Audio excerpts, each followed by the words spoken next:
guys, we are going to Mount Palomar to see the Hale Telescope.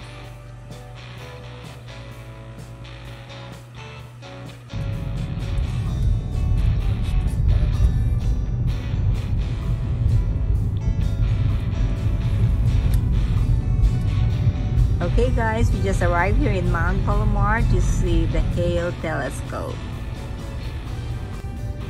Oh, they have a picnic area.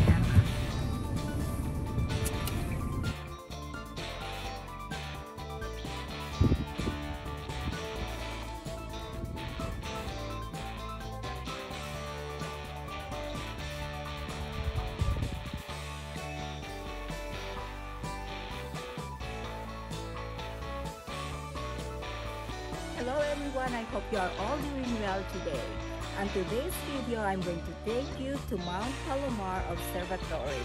Here you go guys.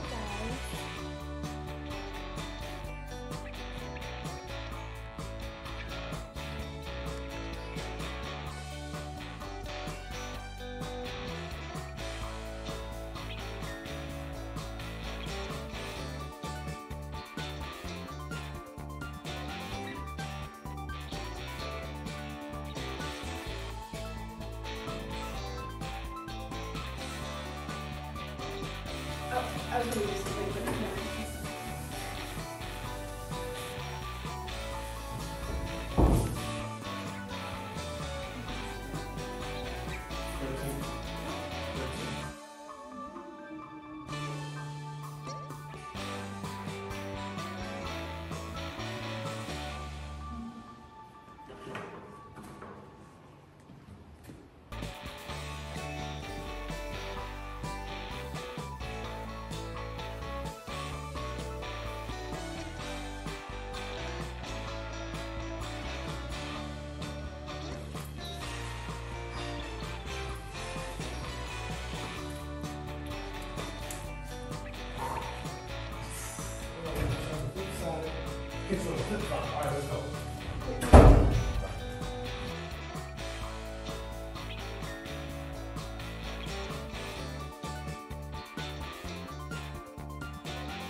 We're going to the tour. We got our ticket for two. Okay guys, we are now on our way going to the dome. Catching my breath climbing the mountains, but it's worth it. I'll be able to see Hale Telescope soon. Wow, amazing, it's so beautiful. I could see the top of the dome now.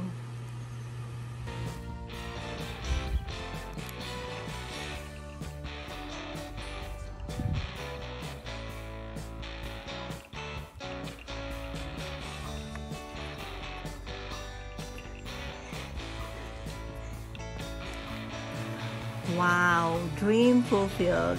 We are now at the dome where the 200-inch Hale Telescope is housed.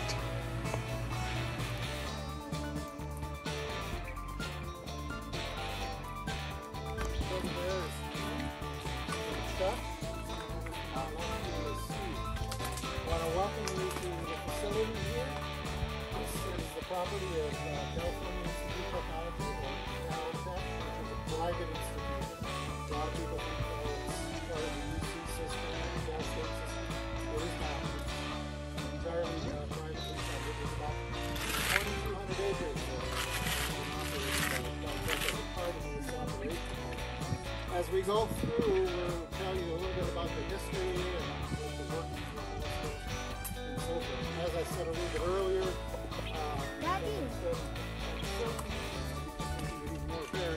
normally we spend a little more time outside here, but I think we're moving quickly. If you look at the dome here, it's 135 feet high, 137 feet wide. It was designed by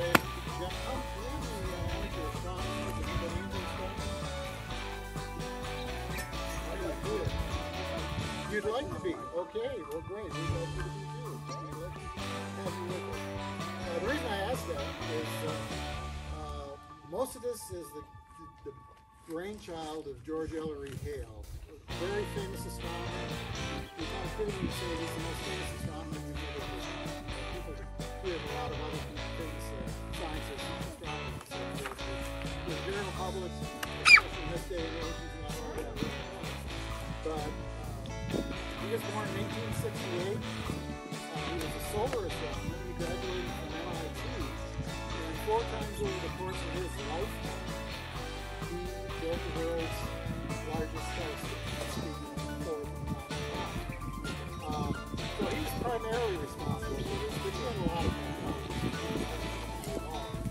and one of the individuals in the gentleman named Russell Gordon. He's asked if you're into astronomy, if you're into astronomy, you know, probably know, very famous amateur out there exposition, which was back in New England, started in the 30s and so forth. But he's an amateur astronomer, he's kind of a renaissance. He also was an architect. He was an architect and he was a singer and an artist. And he designed this. Most of the telescopes, observatories that were built around this time frame, look like compared to some. It wasn't really fantastic. And he wanted to go for this sort of level. And if you've been around, you know, it's like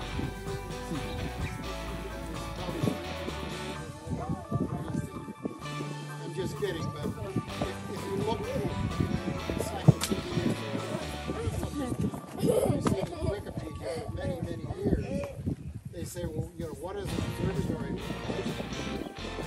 This is the picture you can see. Very nice. So like I said, it's 150 feet wide. It's double wall. There's 4 feet of insulation between this outer steel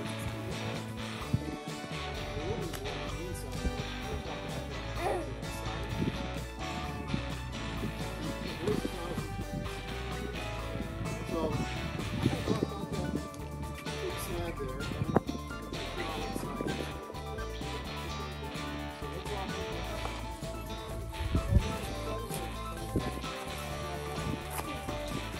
a couple of things. Do make sure you stay together with us. Don't wander off. Okay? My friends that are in here, they all have two real adapters. Now we need to really get this through. You can take it. Look at the step right up. You get there you go. Thank you. I appreciate both of them.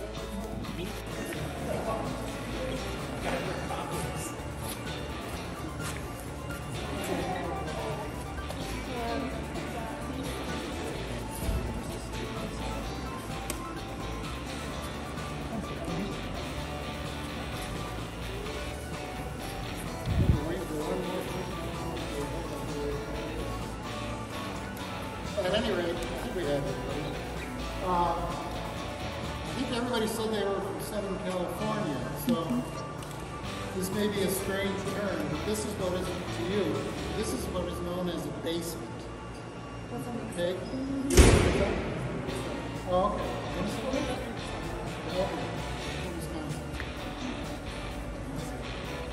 Anyway, this is the ground level, obviously.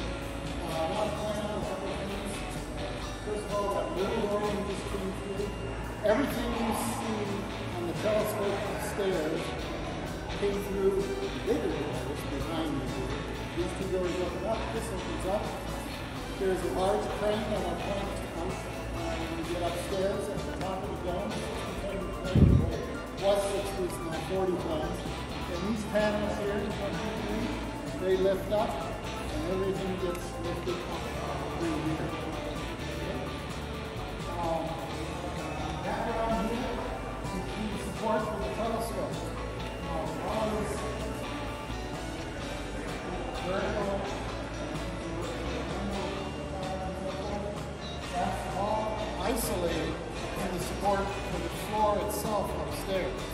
And the reason they do that is so that if it's a windy night or somebody comes through there and slams the door or shut or something like that, it doesn't affect the telescope. So it's completely isolated from everything else. When it constructed this, we did both welding and rivets. Again, this is back in the page, so we're sure the rivets welding is going to be enough for Palomar. So they went ahead and delivered it as well. This supports a telescope of 550 pounds. Over here where Chuck is resting comfortably, this little chamber here, all our telescopes use mirrors. And periodically we have to resurface the mirrors. And the way we do that is we put them in a chamber like this. Chamber, we take all the air out and pull it back in, and then we clean it up. We get a little tungsten wire all the way around the mirror that's set up in there vertically, and when you reach a certain temperature, it's coated with aluminum. That aluminum just goes poof, coats everything inside of that chamber. Okay? That's the mirror as well. Now, all mirrors on the property, with the exception of 200 inch, which obviously cannot all the other mirrors go through this process here. If you want to, I'll point it out when we get upstairs, go through the process. Back here we have these two wheels. Any idea what those are?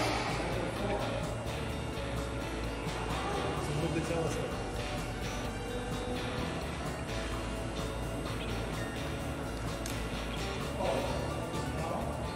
And then the other telescope.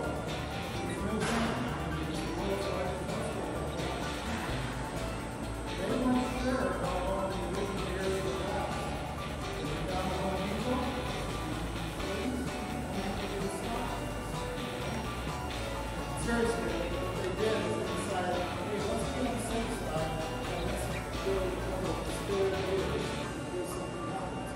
These gears do not have any teeth on them, so if they need them, they have to leave them in ever since then. The gears that we have currently now from day one have been in existence and working ever since then. And there's no indication that they're going to fail anytime soon. So confident that this has a lot of the astronomical facility. We'll talk about that upstairs. Has a tremendous amount of library and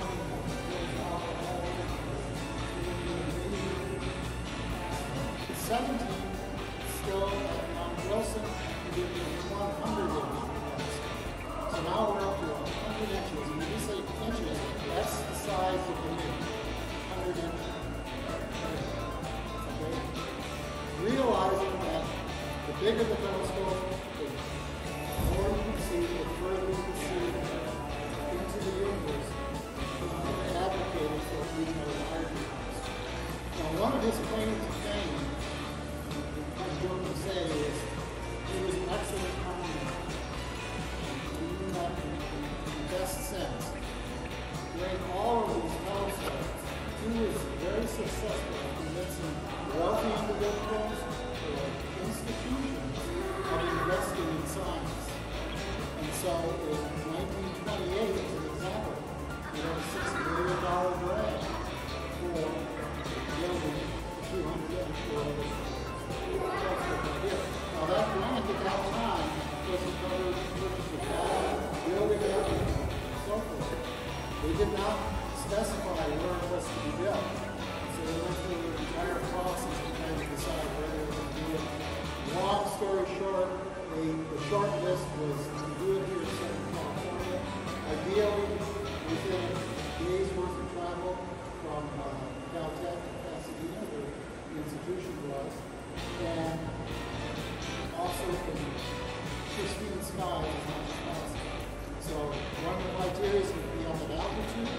Another one is at the latitude somewhere between 30 and 35 degrees. Another one would be that the climate was such that there wouldn't be a huge extremity from daytime to night change, because that affects how the telescope works, or from season to season. So in the summer, arguably that might be a big change. The other thing is, the travel here, they want to watch stars. At that time, this area here, even in the LA, was getting really rough. Mount Wilson, of course, everyone was being concerned about that. At that time, out here, there was no traffic.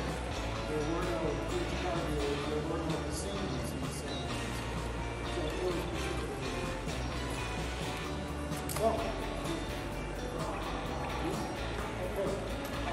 if you'll follow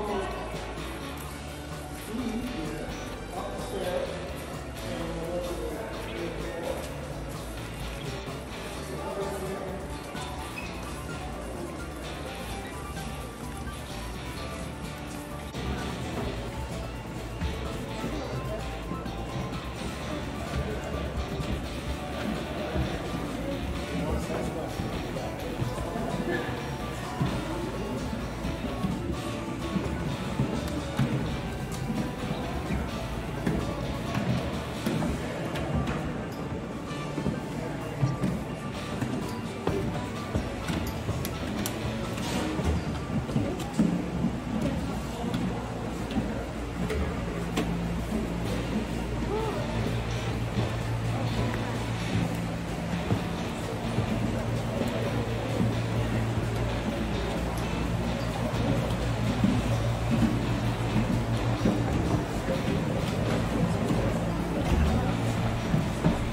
Still impressive.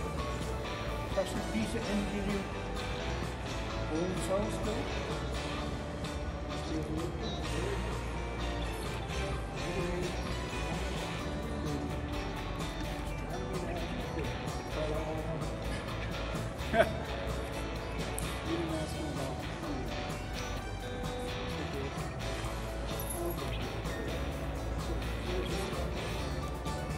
telescope pointing. Up, down, left, right. I got a bunch of people going this way. You say up.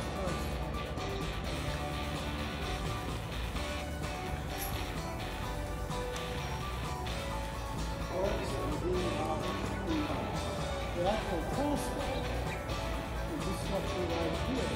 Starting here at the bottom, this is where the mirror is located. And it goes about 57 feet.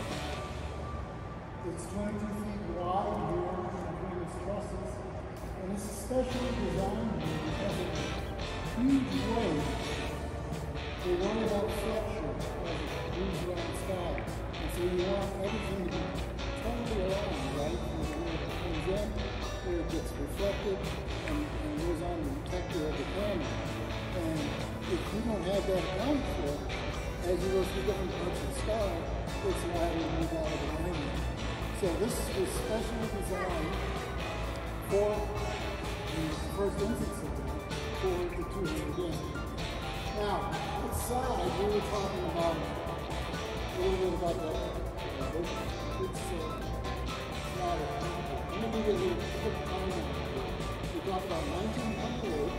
That's when the Rockefeller Foundation gave us $6 million for the entire operation, including the telescope.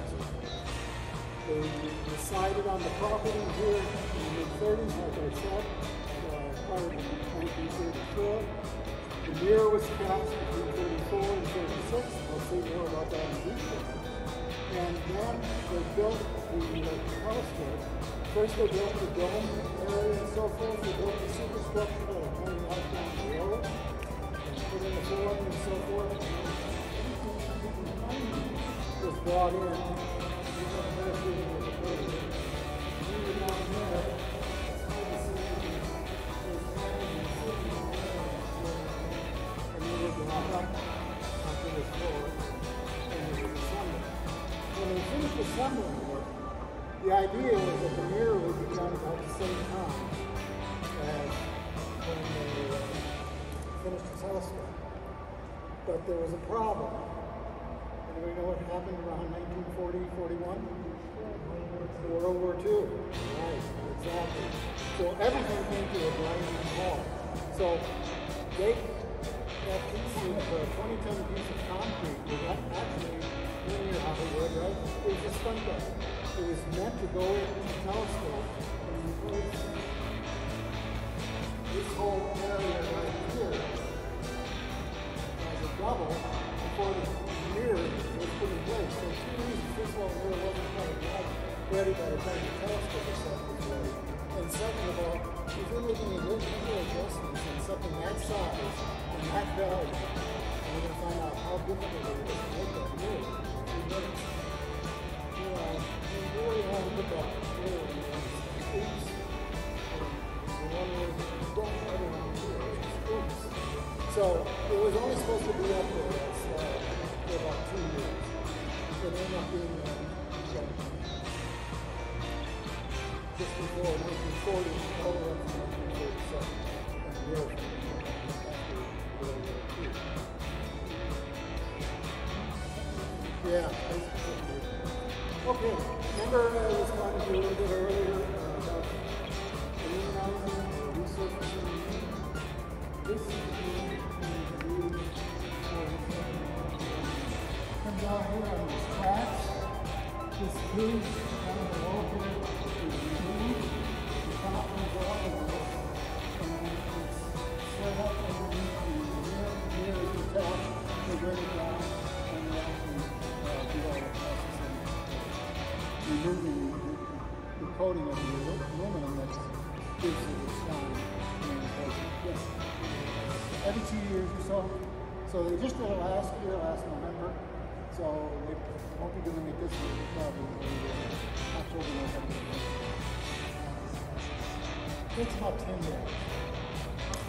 Yeah. It's labor, it's very straightforward.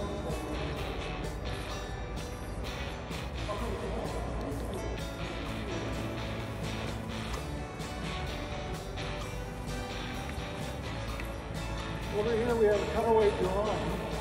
And remember I mentioned a bit earlier about Russell Porter. You'll see a few of his drawings over there as well. This is one of his drawings that was modified to show the light path and everything. So what happens is, it's a little hard to tell, but there's some yellow lines on these little yellow lines here.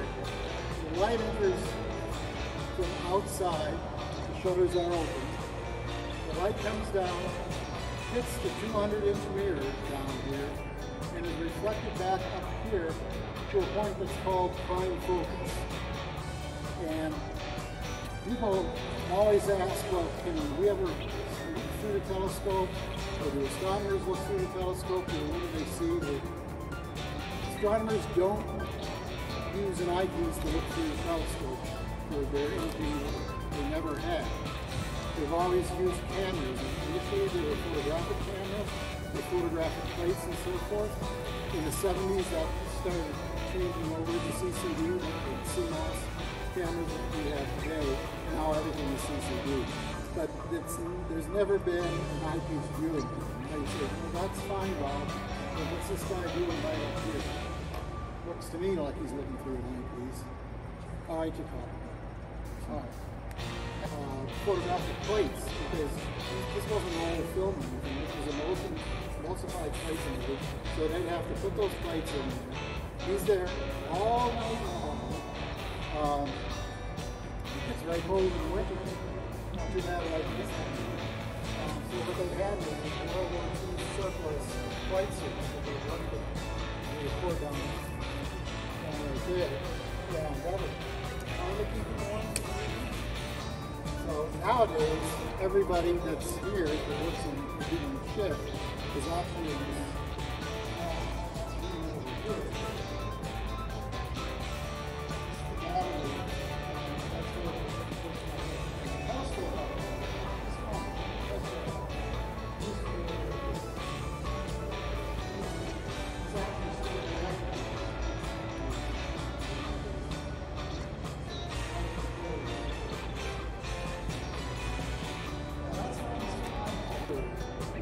Things about preparation or inventions.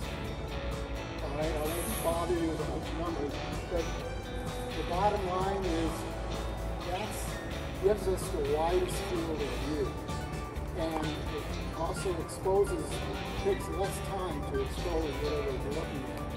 So that's one option why they choose to put a camera up there. We have several cameras that work up there. You can also put a mirror in the back here, it's called a secondary mirror, and that will reflect the light that came up from the primary mirror, a 200-inch mirror, down this shaft here, which is 40 inches wide, down through the mirror below us, and into that Cassegrain cage there. It's called Cassegrain. And the main camera then is another camera down there. With the bigger cameras down there, you can keep your field of view narrow, which the benefit of that is you can focus more photons on a smaller object distance. So that's the second one. Third place is when you got to go over to this little area here, and what they call the today. We don't routinely use that anymore. Right now, it's just a really special. Fourth is to take it out here. Basically right here. So put that up here, down here, and there's a spectroscope here. This is where it is as well. We have basically two broad categories of cameras. And what they do, we don't take that much. We don't gain that much. Wide field, very nice looking images. We do two types of photography, or imaging, we call it.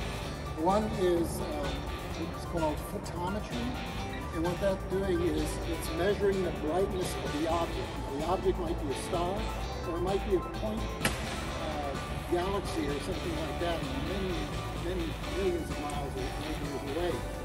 And from that information, we can infer how active it is, we can infer how far away it is. The other type of cameras that we have are called spectrographs. And if in high school or anything like that, or you guys gone on to college or anything like that, in your physics classes or something like that, if you remember you had a prism, and it took the white light and it split it into distinct colors and so forth. Those colors represent the source of light, what that light source is made of. So if you have a star, that star has certain properties. You have carbon stars, you have all different types of stars that are made up of different properties. If you just see the white light, you can't tell the difference. But if you run it through a spectrograph that splits it out and puts it into a nice wide pattern, you can get all kinds of information. You have the composition of the star or the object. You can how far away it is, how fast it's turning, and revolving, and so forth. So those are the two main types of cameras that we have. And as I think Steve started to allude, we do this every single night. Tonight they're looking at white dwarfs. The camera they're using is called a mirror camera. It's located up here. It's actually a camera with two cameras within the camera, and it's taking images at two different wavelengths, and they're looking at the white dwarfs that are extremely small stars, and they're looking at the dust that's around those stars because they think that dust is protoplanetary, meaning that it can form planets around that and trying to characterize that information. So they've been doing that for the last 2 nights. Now they're not physically here, they're remote, but that's what we operate on tonight. Right, right. Now a lot of people think we're a museum, or we operate on weekends to show you these types of things. And it's a good stuff. Yeah. So you can see it from. You can see if outside the property here, you can, depending on what direction you're pointed, you can see the dome open up, and I'll show you that in a bit too. So let's talk a little bit about how the telescope actually moves. Now, okay, your name? My name is Charlotte? Now you seem hesitant. Oh, I was making a joke. I usually say something about, I'd like to show you how to control this, but there was an incident and they won't let me touch this anymore. So, now you're in charge. Okay. So this is a replica here, and as you can see, it looks very, we're standing on top of the telescope, but you can tell. Just for a frame of reference, that direction is north, okay? And that means this direction over here is east. Now, what happens at night if you're looking at a star? The star doesn't move, but what does move? The Earth, right? So as you're looking at a star, the Earth is going to start shifting, and if you want to expose that star for anything more than a few seconds, and not get a star trail, you want a really precise image, you're going to have to follow that star. So the telescope here, Charlotte, what I want you to do is right now, this is the park position. We use this position the least amount of stress on the telescope, and it also makes it easiest for the maintenance staff to work on the telescope. I want you to pretend there's a target over here in the east, and she's going to point it over there. So it's this one, and this one. Same time. And just hold it in. Oh my god. Yeah. You say, oh my god, it's moving. Okay, what is that? That's the panic. Okay, you can stop right about there. Okay, so let's push the north direction. Move a little further north. Alright, so we're locked onto our target, okay? 530 tons. Charlotte has very strong fingers, right? So how many horsepower do you think it takes to do what you just did? 530 tons to slew it over to that position. Any guess? 50,000 right here. That seems a little high. Anybody else? 5,000? You're getting honey, okay. How about 2? I just No, 2. 2 horsepower is all it takes to move. That's how well built this telescope is. That's a theme. Now, once we're on that target, we move rather rapidly. It didn't seem like it to that target. We walk onto that target and we start tracking it for however long we want. It might be minutes, it might be hours or something like that. Now we're tracking at the same rate that the Earth is moving. And so, how many horsepower do you think we need now? 1. About 1/12 horsepower. A sewing machine, basically. Now, until very recently, we actually had basically a 1/12 horsepower machine. That motor failed and they replaced it. And there's no need to specifically keep it at 1/12, so we're actually using a higher horsepower motor, but it doesn't need it, is the point. So what I want you to do is go west and north, just west. Okay, so now we're tracking it through the sky and we're imaging. Now, normally there's a minimum of 3 people involved in this whole operation. 2 of them are always here, the 3rd one may or may not be here. Okay, that's up there. Charlotte is our telescope operator. That's the first person. The telescope operator is ultimately responsible for the operation of the telescope, its safety, has the final call on whether that dome is going to be open, whether the telescope's going to be used that night. The second person, also on staff here, is a support astronomer, sort of a go-between between the telescope operator and the research astronomer, and provides advice and support and knows, been around on this facility, because most of the astronomers that come here, they're not intimately familiar with this operation. They may only operate this thing once in their lifetime, and at best maybe several times, over a period of several years. So they're not familiar with all kinds of things, and so that support astronomer will assist in that. Then you have the actual astronomer, usually a PhD or PhD candidate student or something like that is doing the actual research, and they're the ones that need the data. Okay? They may or may not physically be here. Prior to COVID, probably 99% of the people were here.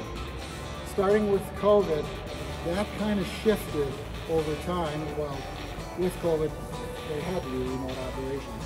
And now, the vast majority of the operations are remote.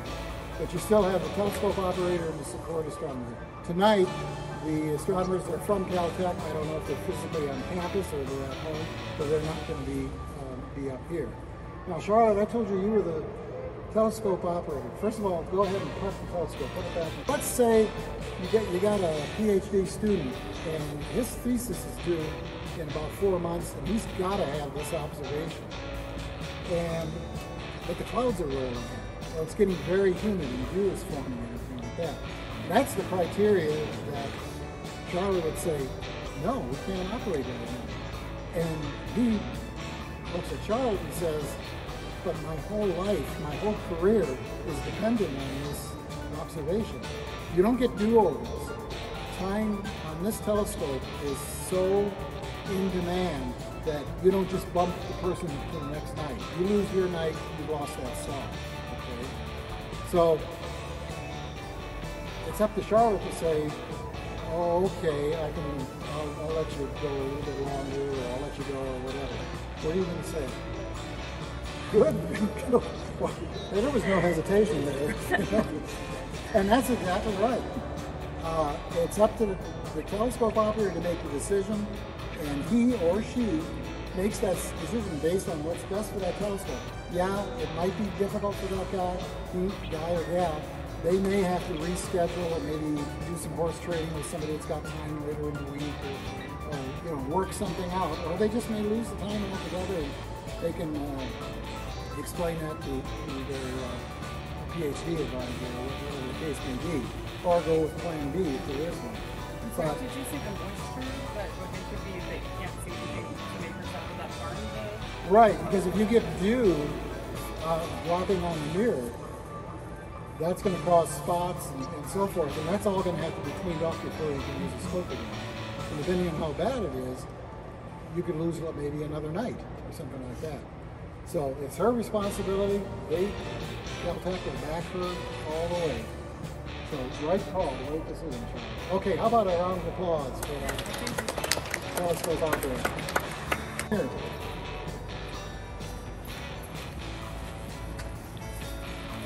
Mirror is probably the most important, most difficult, most involved piece of equipment for this telescope. This is a 1/10 scale replica of the mirror blank. What it's lacking is the paraboloid shape that the mirror would have. In other words, it's curved, paraboloid, and it doesn't have the aluminum coating. But other than that, this is what the blank looked like when it was first made and first shipped out to California. Now, when they wanted to build the 200-inch, they had never built a 200-inch mirror before. They had no idea. And in those days, most of the mirrors were made with fused quartz. They're made by General Electric. They tried many times. They got up to like 130 inches, and they just could not make anything any bigger than that. So they went with a company in New York called Corning Glass. Anybody familiar with Corning? All right. And they have, I don't think they use the term too much anymore, but they have a type of glass. It's borosilicate, but it had a trademark name. You know what that name was? Pyrex. That's right. You just think he's just sitting over there, not even paying attention to us. He's actually the owner. He's the owner of the company, yes. That's right. And the claim to fame is Pyrex dishes, you can take it from the freezer, put it directly in the oven, it's not going to crack. It has a survival fall from 5 feet up. It what? Okay.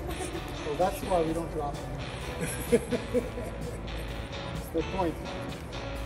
Yes, so Pyrex basically is ultra stable and doesn't change with temperature. Because when you're dealing with a telescope this large, looking at something that far away, that small and so forth, just the slightest variation in the surface of the mirror or anything in the telescope due to changes in temperature is really traumatic. So they went to Corning, New York, and beginning of March of 34, they went ahead and cast the first mirror, 200 inch. Big event. Back in those days, there was no internet, for all practical purposes, no TV, all radio, but the whole country was aware of it. Remember, this is right after the depression, the big stock market crash. So there were a lot of skilled laborers available, and the country really needed something to rally around, something positive and everything. And so this got a lot of press coverage. They sweltering heat, they poured these ladles of molten glass into this, from the furnace, into this mold and so forth. If you notice this pattern here, these are voids in the glass itself. And there's support pieces go to support the mirror. And the triangular ones are just voids. And they're just to make it lighter, and it also structurally makes it more structurally stable, both from temperature as well as fluctuating and so forth. So they poured that first go at it, and they had everybody and their brother literally in bleachers looking at it, radio announcers. I don't see too many older people here, but Lowell Thomas was a famous radio announcer, and he was there in person, and he was covering it live and so forth. Well, they poured it, and it was done, and then all of a sudden, all these voids were made with pieces of concrete that were held to the bottom with steel rods. And the steel rods melted. And so first one of them popped up through the glass. And of course it's still molten, I mean, through the surface. No, that's no big deal. We'll take a stick and we push it down. Okay. Then this one came up. And then that one came up. Basically, it was a total loss. And so if you want to see that mirror for roughly, I think we quoted this morning, $20, you can go to the Corning Museum and it's up against the wall, and that's the first mirror. The second one they made some changes, made some improvements. That one came through. It was in December of 34. It took 10 months. They had a controlled cool down. And they went through all kinds of problems there too, because they had a flood and they had to maintain the electricity and everything. But it was finally done. At that point, they finally put it on a rail car, and it took 16 days to go from the end of March to go from Corning, New York, all the way out to Pasadena. The train traveled 25 miles an hour, daytime only. The mirror was up on its side, steel covered in case somebody was going to take pot shots on it or something like that.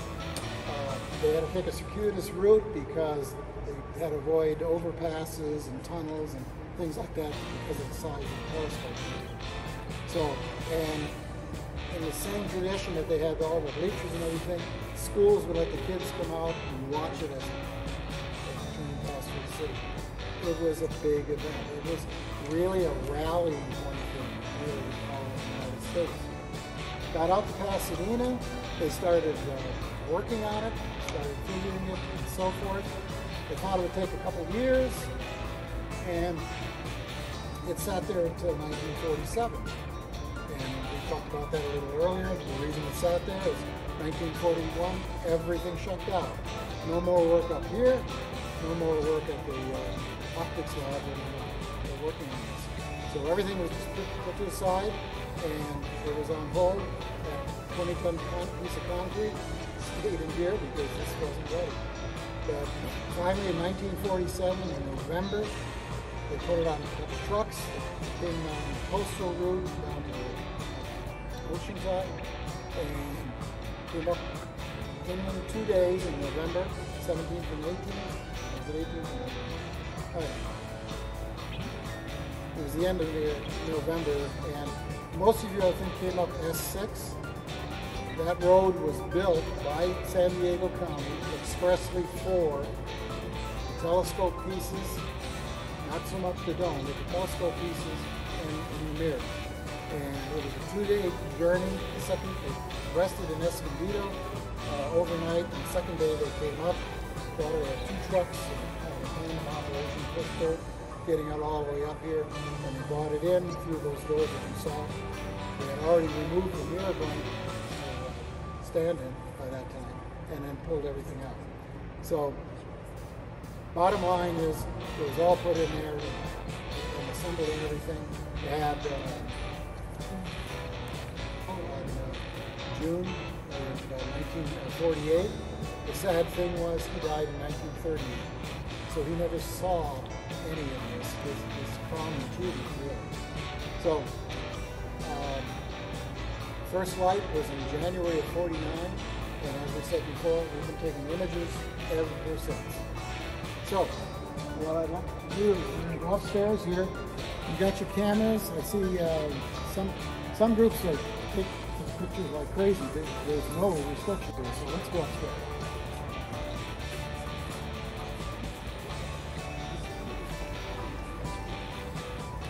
Down to the rear end here and quickly like this.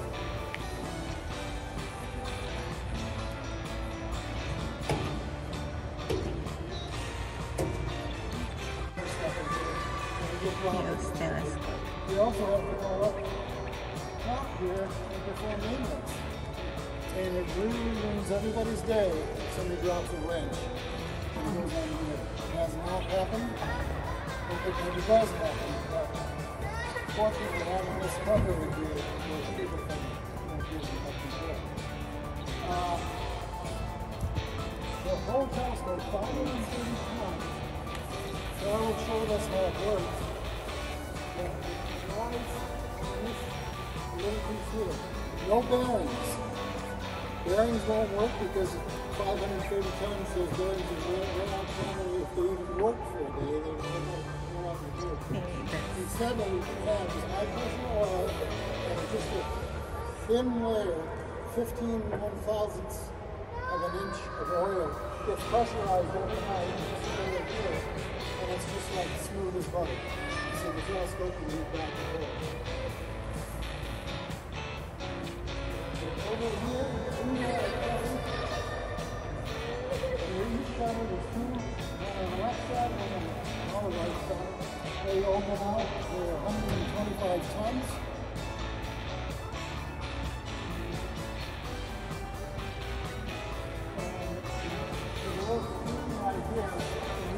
Depending on how low we are in that curve, we can pull the screen up and block some of the wind so it doesn't bother the telescope or dust that might be blowing or something like that. Now we can't obviously operate when the wind is blowing at a real high speed. I mentioned all up and focus. Down here at the bottom is where the mirrors are. Up here is where the actual cameras are, and they swap the cameras up. The astronomer no longer sits up here, while everybody else has to get up here. So how do they get up there? They take this elevator. And the elevator decides its main things it's down here. It just goes all the way up here. We exit here, and then they can walk into this area here and up there. If you're afraid of heights, you don't want to take that elevator, you can always take the stairs and make this and walk up the stairs. Also notice, here's our crane that we talked about. The crane moving back and forth here, and the dome rotating. That crane can use just about any area in the observing floor. So here's another example of the opening in the floor that we saw in the ceiling with the diamond. Pull those out all the way to the roof. Then you can lift you out the up or down if that's the case that it's happening. Also nice to go a walkway over here. There's a ladder with over here to our little hatch. Any idea why we have that hatch? I've heard a lot of things. Like if you're smoking. Okay. Southern California, and it's hard to believe because we're all sweating right now, but we do get snow and wind. And probably the biggest thing is we don't get generally a lot of snow. We just get enough that it melts and then freezes again when the sun comes out. So what happens is, if you go to open the door, you've got ice all around here, it's going to fall down. Best case scenario is going to hit the floor and make a mess. Worst case scenario is going to damage something in the telescope. Either cameras or mirrors or anything like that. So they do have to go up there. They go up there with the harness and so forth. And I think probably enough to do that. Goes up there and they do have to do that. So,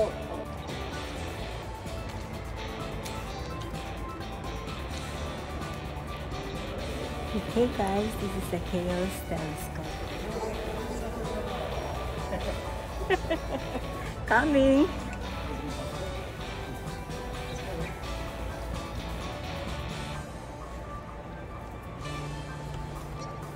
Oh wow. I apologize for rushing in so forth. They have work that they have to do to get the telescope ready for that night. So we agreed to be out. You see that little white line? Everything to the outside of that line that says please keep off rotates. And so when the dome rotates, that's what's rotating. The most amazing thing, I think, more than anything that you and I can see, that kind of attests to the fact of how well built this telescope is. If you're standing on your here, they start, it takes 4 minutes to do a complete revolution. It might be 1,000 times. You would swear, I'm not exaggerating, that the telescope is moving and you're standing still. There's no jerk when it starts, there's no jerk when it stops. The jerk is me. It just, when you look at the telescope, it's like a telescope. But again, that's a testimony. There's really multiple things. We had a lot of major discoveries. I won't go into all of them, but things such as quasars, which are basically high-end resources at the center of the basic black holes that are emitting radiation and so forth, large galaxies and so forth. That was confirmed through Palomar. A lot of supernova research was done here. The first exoplanets, planets revolving around a star other than Mars, were actually physically observed here on the 210. We can see evidence of them with other techniques, but we can actually see them was first done here. Just a lot of things that have gone on. Yes? Is the public able to view any of this? If you go on the website, there's a lot of information there. A lot of subsections and so forth. Also, you're not going to have a whole lot of time anymore, but the museum also has some nice pictures. But the other side of the coin is being last building the property as well. But what? The things that make Palomar so special is probably 4 or 5 things. The first thing is the staff.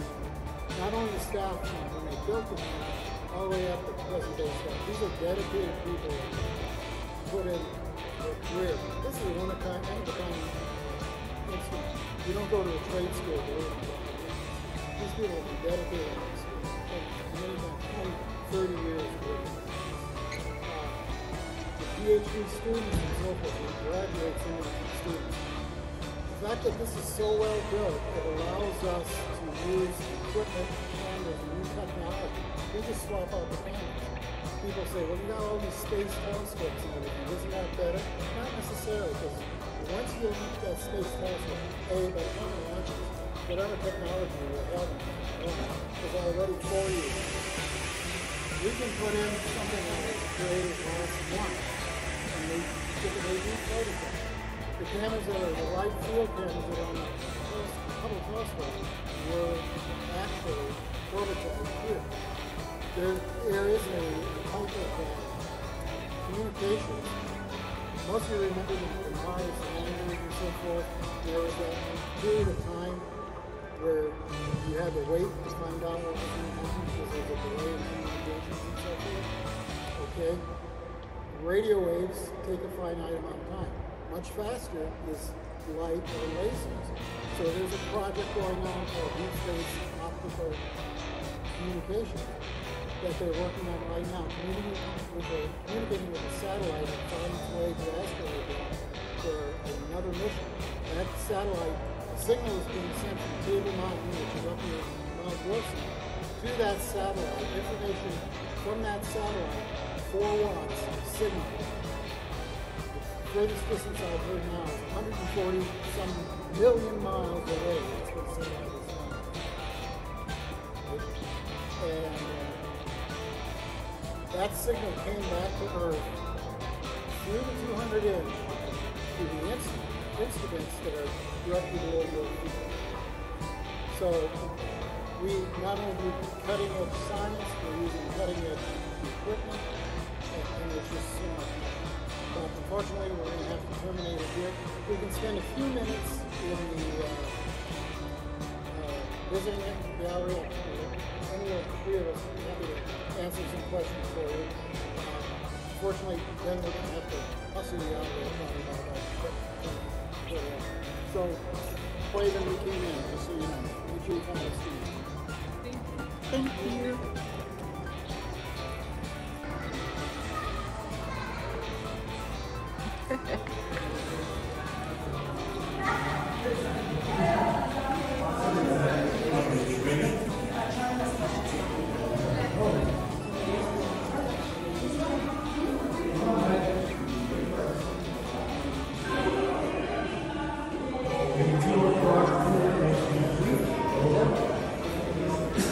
Somebody wants to start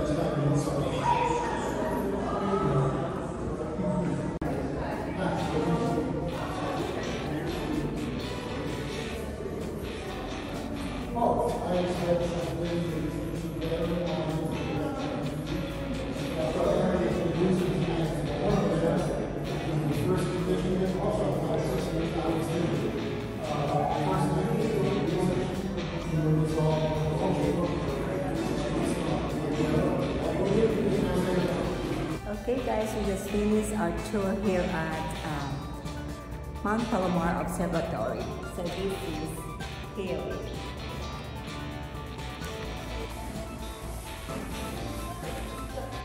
It's indeed a beautiful experience.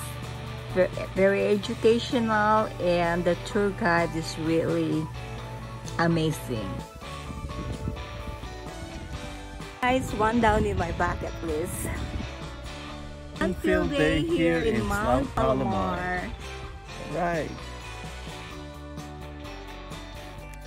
Guys, thank you very much for watching. I hope you like my video clip today.